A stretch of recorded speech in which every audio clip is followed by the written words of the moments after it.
Hello and welcome back to my channel. My name is Gabe. I freaking love music, and today we will be reviewing the new Baby Keem album, Casino. So yeah, Baby Keem is back with a new album for us after almost a 5-year wait called Casino. And this is following his last one, The Melodic Blue. Baby Keem has been making music for a while now, having some mixtapes in the late 2010s, but he really broke onto the scene in 2021, as I said, with the Melodic Blue being his debut album. And ever since then, he's been one of the most exciting young hip hop artists on the scene and most talked about. He had a ton of great tracks on the Melodic Blue, and it was just very enjoyable, very easy to get into. You could tell he was still a little raw in there and still trying to find his sound, and some parts fell a little flat. But overall, like, still very enjoyable, very good, and there was a lot to take from it, and there was a lot for him to grow from too. Now, during this absence, almost a 5-year wait between the Melodic Blue and Casino, a year after the Melodic Blue came out, he came out with the deluxe of the Melodic Blue in 2022. And after that, I know he did like the Melodic Blue film, and he even went on like some live shows and stuff like that. And he previewed some unreleased music in some of these live shows. But other than that, he's been pretty tapped out as it pertains to music. So on February 10th, when Baby Keem announced that his album Casino would be coming out on February 20th, a lot of fans were surprised. And I know I even honestly questioned it. I wasn't sure if I believed it or not, just because, it was on such short notice and a short rollout that I just didn't know if we were actually going to be seeing the album. I thought, no way are we going to be getting an album 10 days after he announces it. But we in fact did. Now this album was really marketed as a personal album for him and a really showing growth. As it came out with a documentary for the album before it released. And in that documentary, it kind of depicts Baby Keem's childhood and maybe even like his childhood trauma, and how that affected him. So a lot of expectations came from this, as well as, people are thinking, are we going to see him, really level up as a lyricist and as a writer? The marketing was honestly really great. It just seemed very vintage and really cinematic as well. And it made me very invested into the project and what we were going to get from it. And I also really like the name Casino, which clearly represents where he spent most of his childhood in Las Vegas. But I think it also has a double meaning where it could mean, the risk or the gamble that Baby Keem took with going into music and maybe even in other aspects of his life. And I really think we see a ton of growth in Baby Keem's artistry all throughout this project, and it's really awesome to hear. It seems as though he's left behind the immature, childish voice that he used a lot on like the Melodic Blue and on his past mixtapes and EPs and stuff. And he's really embraced his natural voice, which is slightly more deeper. And I'm not gonna lie, like the first time I heard it, I was like, man, is this Baby Keem? Like this doesn't sound anything like him. But yeah, it just seems like even in the voice aspect, like he is embracing who he really is. It's also clear on here that his lyricism and writing also took a very big step up.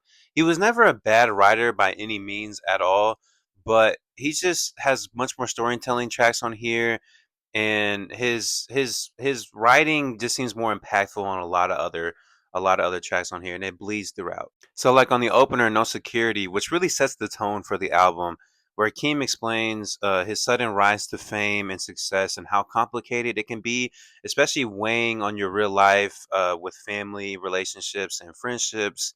Or this track even highlights the lack of emotional security that Baby Keem has now, even though he has reached a level of financial security, with lines like, I usually go on stage and fake a smile, but I can't. The production side of Baby Keem more or less has kind of stayed the same. Honestly, it even you could even say has taken a step up. And you can really tell like he's finding his pocket within artistry and making music and making beats and stuff like that.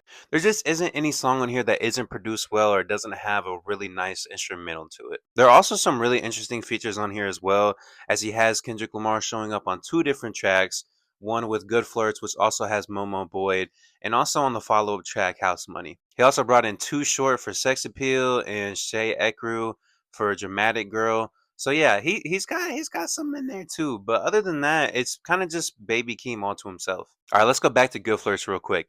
This one has seen a lot of attention on social media and everywhere online. especially because of Kendrick's verse, where it's a little rough. It really isn't that bad. I've listened to it a couple times now. The first time I listened to it, I didn't like it at all, but it has grown on me a little bit. It's just outside of the kissing on your booty, loving on your booty, rubbing on your booty. Like if you get past that part, it's really not that bad. It's really not that horrible. It's just that part that really sinks, honestly, the whole track. But other than that, it's actually a pretty decent verse. And Momo Boyd really does her thing on there as well. Her voice is really nice. And then Baby Keem also does really well on that track as well. It is a good track. It just you got to get past the Kendrick part. And even topically, it's a little interesting where Keem is kind of detailing how it's like the end of this relationship that's going on, but he doesn't want it to be the end of the relationship.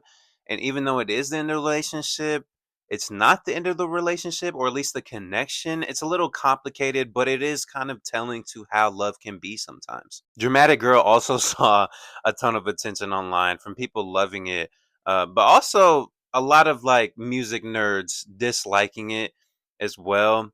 I'm gonna be honest, I love this one. I think it's awesome, super high energy, super upbeat. Like I just can't listen to it without thinking I'm in a field with like a bright beaming sun and I'm in a bed of flowers or something like that. It just sounds so nice. Lyrically, it's not like that, but sonically it is like that. It just puts you in a world where you don't have to think about making a car payment or taxes or school payments or going to school at all or going to work. It's just really nice. House Money is so good. Definitely one of my favorite tracks on here. It's just giving you a very confident track where Keem is flowing super well on it. And then, like I said, you have the Kendrick feature on it as well, where he's giving you the chorus and he's in there like walking in the party. I don't feel nobody. Just very confident, kind of cocky in a way.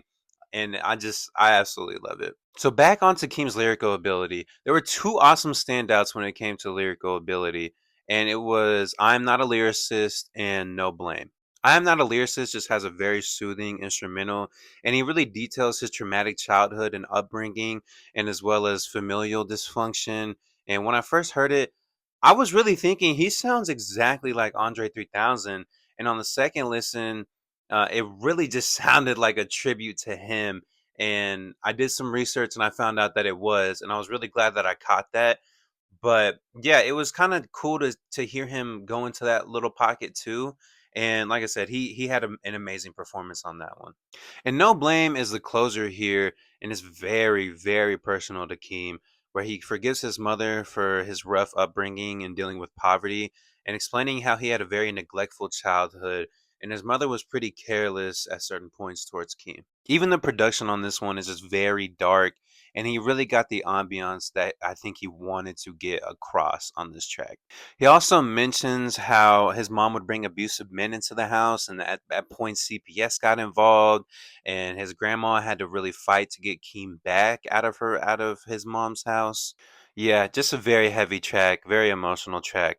And honestly, an amazing way to close out an album that you wanted to be so personal. I also want to shout out Circus Circus Freestyle. I really like this song. Very hard. Awesome song.